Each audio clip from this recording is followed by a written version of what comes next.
Converso agora com o presidente da Associação Mato Grossense de Magistrados, a AMAN, o juiz José Arimateia Neves Costa. Bom dia, doutor. Bom dia, ouvinte da Rádio Capital. A gente quer agradecer a participação do senhor aqui para conversar e esclarecer alguns pontos. Como eu disse, muita polêmica, diversos juízes, magistrados, membros do Ministério Público realizando protestos. Aqui em Mato Grosso, a AMAN segue como? Qual é a opinião da AMAN? Bom dia. Nós estivemos em Brasília, participando do ato que foi organizado pela Frentas, que é uma frente de entidades, a AMB, a CONAMP, a Associação de Juízes Federais, a JUF, a ANAMATA, a Associação Nacional dos Magistrados do Trabalho, e outras associações, que foi realizado ontem, né, praticamente no início do julgamento do senador Renan Calheiros, em frente ao Supremo Tribunal Federal, em demonstração à resignação dos juízes e membros do Ministério Público, de uma forma geral, contra o desvirtuamento, né, das denominadas 10 medidas contra a corrupção. Isso foi feito em Brasília e foi feito concomitantemente em diversas cidades e capitais do Brasil, por aqueles juízes e membros do Ministério Público que não puderam se deslocar até Brasília. E explica para os nossos ouvintes, doutor, por que essa alteração? São diversas alterações polêmicas, teve a questão da anistia, que eles mesmos decidiram mudar um pouco, voltar um pouco atrás, que era um dos pontos mais polêmicos, mas essa questão que envolve os juízes e membros do Ministério Público, isso realmente pegou todo mundo de surpresa, né? Na verdade, nós temos duas situações, né? Nós temos esses 10 pacotes contra a corrupção, que foi votado na Câmara dos Deputados. De madrugada, não é importante reforçar. Na calada da noite. E que eles resolveram incluir, né, alterações na legislação que trata dos crimes de responsabilidade, da Lei 1079 de 1950, incluindo crime de responsabilidade específica para magistrados e membros do Ministério Público, né? E tem em tramitação no Senado Federal um outro projeto que trata do abuso de autoridade, né, que seria uma revisão, né, é uma nova lei que revisa a Lei 4.898. Essa lei é bastante antiga, que trata dos crimes de abuso de autoridade, e esse projeto do Senado quer revisar, quer atualizar essa lei. Então são duas frentes dentro do Poder Legislativo, né, que trata de situações que dizem respeito às carreiras da magistratura e do Ministério Público. Presidente, alguns colocam alguma dessas alterações, essa inclusive, como se fosse um cala-boca, não é? Uma espécie de cala-boca para juízes, para membros do Ministério Público. Algumas pessoas já comentam que seria uma forma até mesmo de colocar os juízes em um patamar mais próximo com a sociedade, no quesito de serem julgados como pessoas comuns, entre aspas. Como que o senhor avalia essas declarações? Olha só, o que está acontecendo talvez seja um equívoco do legislador no que diz respeito essas questões de crime de responsabilidade e abuso de autoridade de magistrados e membros do Ministério Público. Eu digo que qualquer cidadão pode ir na Corregedoria de Justiça, Tribunal de Justiça do Estado do Mato Grosso, qualquer tribunal do Brasil, ele vai ver que as reclamações por abuso de autoridade ou abuso de poder contra magistrados são muito poucas, praticamente inexiste isso aí. Eu praticamente tenho 24 anos de magistratura, eu tive uma ocorrência de uma reclamação de um advogado por abuso de autoridade, um caso bem antigo, tal, que nem valeria a pena dar detalhes, né? Mas vale a estatística, a matemática. 24 anos de carreira, apenas um caso que inclusive foi arquivado liminarmente pelo Tribunal de Justiça, porque não configurou nem de perto abuso de autoridade. Quer dizer, esses abusos, se existem, eles existem na cabeça das pessoas, porque na prática, não é, estatisticamente falando, no mundo jurídico, na realidade, no mundo real, pelo que consta, não existe esses abusos ao ponto de haver essa exacerbação, votar medidas como essa em regime de urgência, na calada da noite, na madrugada, não é? E os magistrados, eu falo pelos magistrados, eles não temem esse tipo de lei, quem não deve não teme, e os juízes não temem isso aí. Os juízes já têm N legislações que punem os desvios de conduta, que punem os maus magistrados. Obviamente, eu não estou dizendo que na magistratura só tem santo, claro, ou só tem anjos, como eu vi outro dia publicado num blog aí de um jornalista famoso nacionalmente, né? Há problemas na magistratura, assim como há problema em qualquer instituição humana, entendeu? Qualquer instituição que lida com pessoas, que funciona a partir do comportamento positivo ou negativo de pessoas, vai ter problemas sim, isso é aqui em qualquer lugar do mundo. A diferença é que aqui no Brasil, digamos assim, os que estão fazendo as leis, eles estão talvez fechando os olhos a essa obviedade, né? Existe problema. Ou literalmente mas também existe leis, a lei orgânica da magistratura nacional, a própria lei de abuso de autoridade em vigor, não é? Tem dispositivos capazes de proteger o cidadão, né? O cidadão que se sentir lesado por algum abuso ou excesso de poder do magistrado, do membro do Ministério Público, ou de quem quer que seja, ele pode acionar o sistema jurídico, né, para haver reparado ou para ser punido aquele transgressor. E hoje já é muito existe mais essa fácil lei. Tornar tudo público, não é? Isso, exatamente, já existe essa lei. Nós somos transparentes, nós não temos nada a esconder da sociedade de uma forma geral. Na verdade, é como o juiz Sérgio Moro falou ontem na audiência pública no Senado, né? O momento é que é estranho, não é? No mínimo estranho que o Congresso Nacional vá aprovar essa legislação a toque de caixa, em regime de urgência, de emergência, entendeu? Nesse momento político que o Brasil está vivendo. Nós sabemos que a grande mídia está divulgando aí a todo momento a delação do fim do mundo, da Odebrecht e tal, e nós já sabemos que alguns veículos de comunicação já começam a publicar uma relação de 300, 400 políticos. E talvez, presidente, essa pressa aí em aprovar a toque de caixa essas medidas, né, anticorrupção, talvez seja até prevendo aí essa delação que vai parar aí o Brasil. Exatamente. Não precisa ser muito... Tá muito na cara, ter né? um conhecimento jurídico muito profundo para você notar isso aí, né? Porque isso aí, nesse momento agora, o ministro Gilmar Mendes, não, vamos esperar um sábado sabático, talvez, essa lei já está tramitando há vários anos no Congresso e tal. Ora, mas a lei está tramitando há vários anos, por que não pode esperar mais alguns anos? Não é porque essa pressa de repente... E sem contar que ela foi aprovada agora em primeira votação, bastante modificada, não é? Pelo menos a questão da anistia, eles perceberam que não ia ter jeito, né? Precisaram voltar atrás, porque também essa seria demais, não é, presidente? E graças a Deus, com certeza, né, a acabaria pressão com a Lava popular, a pressão popular, a pressão da mídia em geral e o país, né?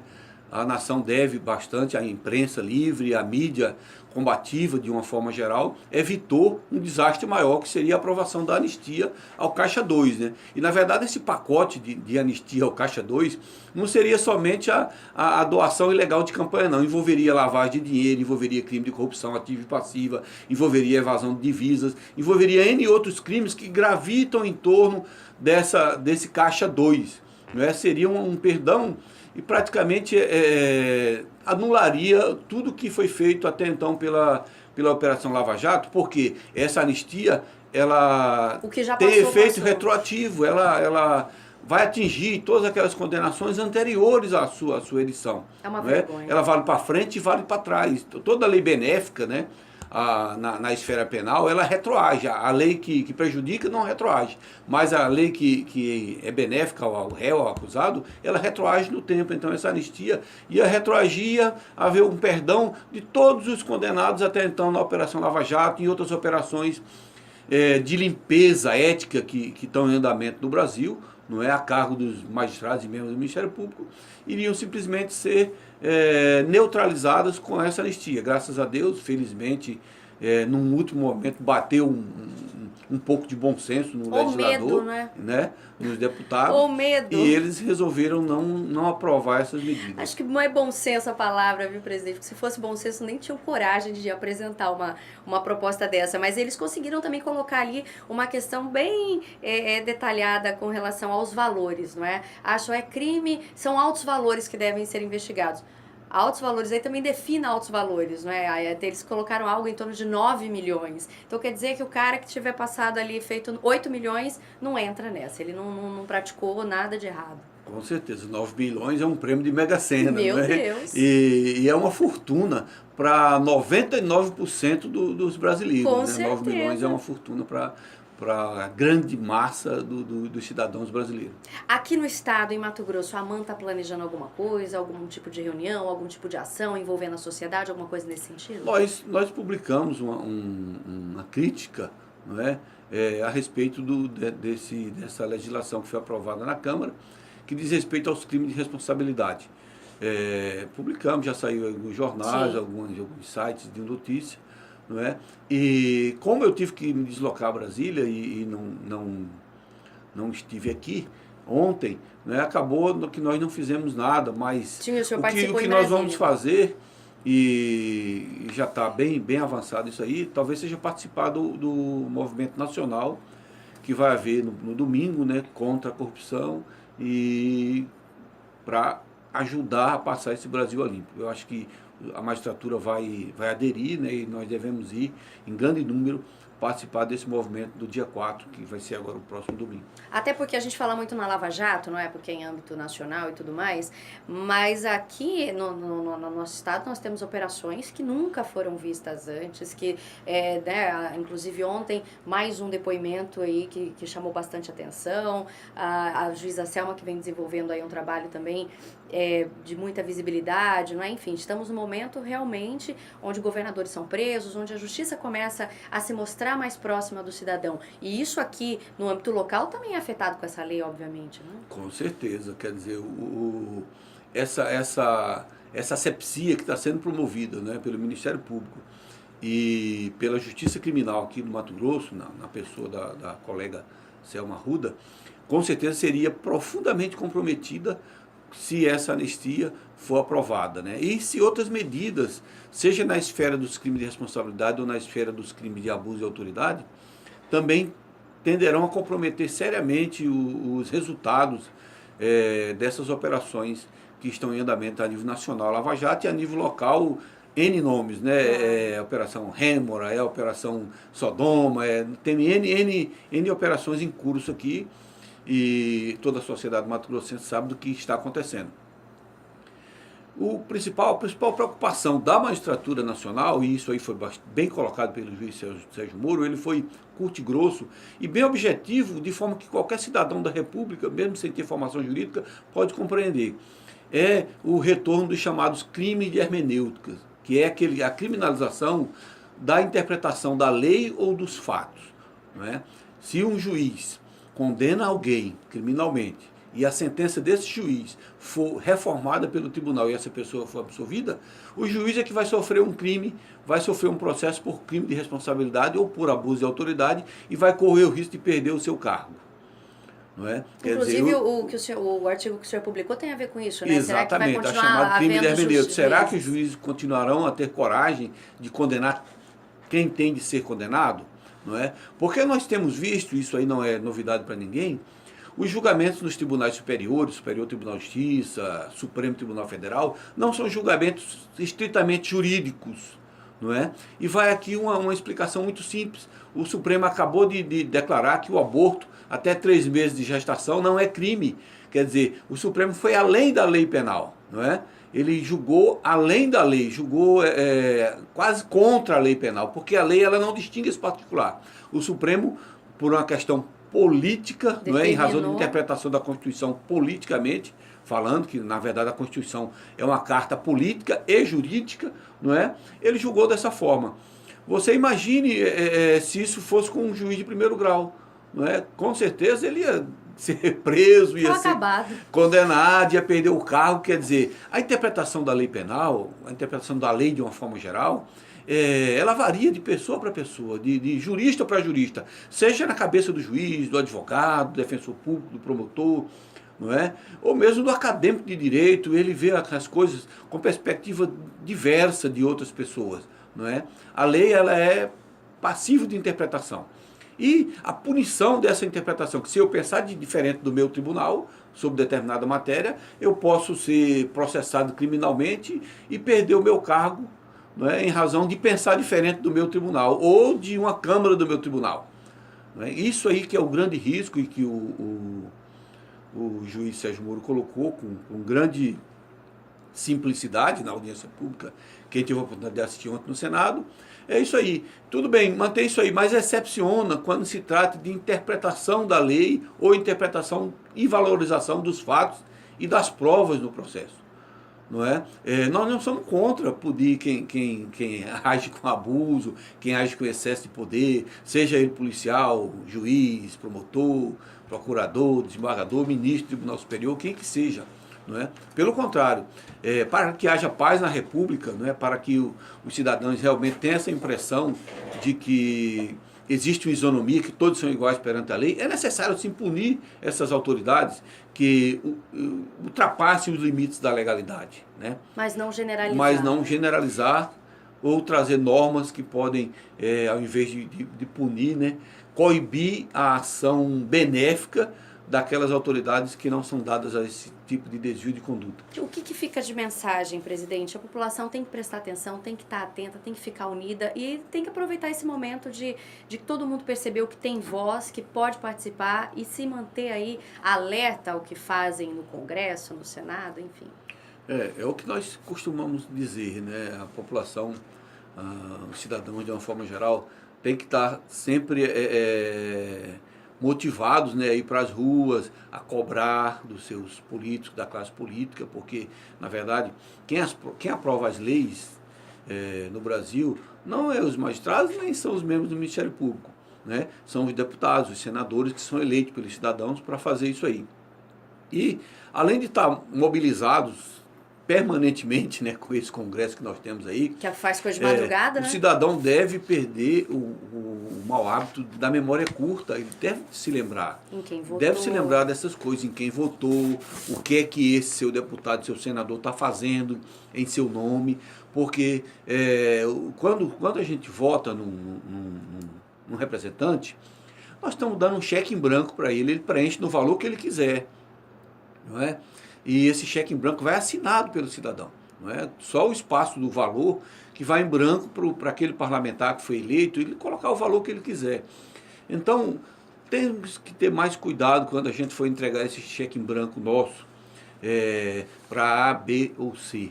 Não é? E para isso, como que nós podemos saber a forma correta de votar? É deixar de ter memória curta, é anotar na nossa memória esse tipo de ação, ver quem votou contra, quem votou a favor. E é tão fácil hoje, não é? A gente tem internet, rádio, site, é muito fácil você estar conectado e saber o que ele está fazendo. Exato, põe na memória do celular, na agenda do celular, põe lá, o deputado tal votou contra isso, deputado tal votou contra, votou a favor. Verdade. De questões como essa, que ao invés de beneficiar a nação, né, prejudica a nação brasileira. Essas questões referentes a perdão de crimes que são os piores crimes que existem, né? Porque priva a sociedade, priva o cidadão de uma forma geral de saúde, educação, é preciso tirar segurança. da nossa cabeça aquela frase, ele rouba, mas ele faz. Pelo amor de Deus, isso já foi, não é? A gente já ouviu muito, acompanhou muito isso, mas isso é inaceitável. A gente não pode achar que ele rouba, mas ele faz. É melhor que o outro que só rouba. Não, ele rouba, mas faz. Na verdade, a gente demora até a acreditar que já existiu isso. Um e político muito. no Brasil que fez campanha com esse slogan, né? Rouba, mas faz. Não é? Mas esse é o Brasil, não é? Nós precisamos mudar essa cabeça. Nós precisamos repensar o país que nós queremos. Talvez essa minha geração, que passou de 50 anos, né, já não tenha mais jeito, mas nós temos que pensar nas próximas gerações, nos jovens, nas crianças, nos nossos filhos e netos, para que esse país tome vergonha na cara. Né? O que está faltando mesmo é isso, é uma coisinha simples. Vergonha na cara. Desde o cidadão mais singelo até o mais poderoso da República. Tome vergonha na cara, vamos fazer a coisa certa, vamos ter vergonha do que a gente faz, vamos procurar o caminho da ética, da cidadania, fazer esse país melhor. Mas, presidente, como é que a gente... É até difícil pedir vergonha na cara num país onde o presidente do Senado, né, ontem, mais uma vez aí, agora ele é réu, ele, como por crime de corrupção, peculato, lavagem de dinheiro, enfim, uma série de crimes, e ele está lá como presidente do Senado. Fica difícil, não é? É verdade, nós estávamos até comentando, né, que o Renan, depois de 9 anos entre o fato, né, finalmente o Supremo recebeu a denúncia. Agora que vai começar o processo, 9 anos depois do fato. Talvez seja por isso que os políticos se agarram tanto ao foro privilegiado. E é o abuso Porque de se poder. fosse com um juiz de primeiro grau, uma situação dessa aí, acho que o juiz já teria sido até colocado para fora da magistratura, porque a cobrança por produção, por prazo, É verdade. por tempo de duração do processo, hoje o CNJ está em cima da gente, tudo, tal, mas parece que para os tribunais superiores isso aí não funciona, não é? E talvez por isso que os políticos e quem mais luta por foro privilegiado são as pessoas que mais cometem desvios de conduta. Não sei porquê, não sei se é coincidência. E olha lá se Renan só não foi julgado agora porque ele cutucou também os ministros, né? Tem isso também, né? De repente, se ele ficasse quieto, rolava mais 9 anos aí. É verdade. Ele deu uma cutucada. Com vara curta. Se de repente ele não tivesse sido tão ousado em algumas ações que ele tomou atrevido como presidente do Senado, esse processo dele poderia ir mais para frente, e até o crime de peculato também estaria prescrito, né? Porque o crime de falsidade ideológica foi considerado prescrito, né? Falsificação do documento foi considerado prescrito, e somente só sobrou o peculato, cuja pena é mais alta, não é? E esse aí não deu tempo de prescrever ainda. Né? Agora, aguardar a prescrição do peculato também, né? Porque se demorou 9 anos para receber a denúncia, imagine até a sentença final. Até a gente já sabe, agora hoje dia 2 de dezembro, aí começa toda aquela questão de final de ano, e só ano que vem, né? Se for. Com certeza. Ainda Né? tem E infelizmente nós temos hoje um presidente do Senado, né?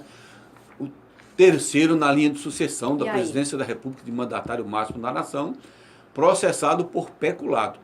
Peculato é apropriação de dinheiro público, é o enriquecimento ilícito às custas do dinheiro público, não é? Para si próprio ou para terceiro, quer dizer, um dos crimes mais graves dentro do sistema de crimes contra a administração pública previsto no Código Penal brasileiro, não é? Por muito menos do que isso, nós acompanhamos aí pela mídia, né?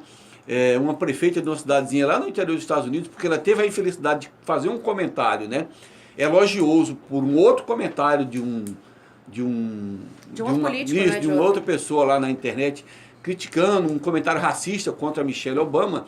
Quando esse comentário que ela teve a infelicidade de fazer, quando isso repercutiu, ela imediatamente renunciou ao cargo de prefeita lá da cidadezinha dela lá nos Estados Unidos. Aqui nós temos um presidente do Senado processado, né, por um órgão colegiado, quer dizer, entre 11 pessoas chegaram à conclusão de que ele tem que ser processado, de que há indícios suficientes de autoria e materialidade do crime de peculato. Ele continua como presidente do Senado Federal e como terceiro na linha de sucessão de mandatário máximo da nação brasileira. Né? Infelizmente, disse, vergonha na cara. É isso que nós precisamos mudar no Brasil, né? Nós precisamos sim de vergonha na cara. Presidente, só para a gente finalizar, o senhor, mais uma vez, reeleito, continua à frente da AMAN por mais dois anos, né? O biênio 2017-2018. O senhor também agora é vice-presidente da Associação dos Magistrados Brasileiros? Nós concorremos à reeleição, foi chapa única, né, aqui na Associação Mato Grossense de Magistrados.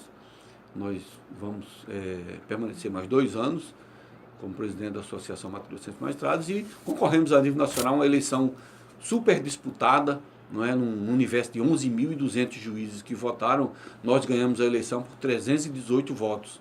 Foi uma eleição super disputada e nós fomos eleitos vice-presidente de prerrogativo da Associação dos Magistrados Brasileiros e presidente o colega Jaime de Oliveira, que é juiz de São Paulo, presidente da Associação Paulista de Magistrados. Né? E nós vamos estar aí esses 2 anos cumulando a presidência da AMAN, nossa, aqui do Mato Grosso, e a vice-presidência da Associação dos Magistrados Brasileiros.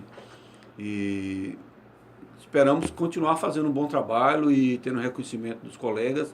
E agora vamos estender algumas medidas aqui do Mato Grosso para todo o Brasil, nas medidas que deram certo aqui no Mato Grosso, para todo o Brasil, para tornar a magistratura brasileira mais transparente, principalmente isso aí, transparente, né? Mostrar para o cidadão que nós magistrados não temos nada a esconder, absolutamente nada. Não é? E mais republicana, mais produtiva, mais eficiente para prestar um melhor serviço, que é o que o cidadão brasileiro precisa, de uma justiça que funcione. Né? Porque, como dizia o nosso conterrâneo, né? o pai do liberalismo brasileiro, Roberto Campos, né, o economista Roberto Campos, Mato Grossense, já falecido, ele dizia, se a justiça funcionar, tudo mais vai a reboque. Então o que precisa fazer é a justiça funcionar. Porque aí vai funcionar a saúde, vai funcionar a educação, vai funcionar a segurança, tudo, né? vai sobrar dinheiro para tudo isso aí, porque a justiça funcionando vai estancar essa sangria desatada da rouba mais corrupção. faz, vê que não tem jeito, né? Vai preso mesmo. Exatamente. Eu conversei aqui com o presidente da Associação Mato Grossense de Magistrados, juiz José Arimateia Neves Costa. Muito obrigada, viu, doutor, pela sua entrevista. Eu é que agradeço pelo espaço e pelo gentil convite.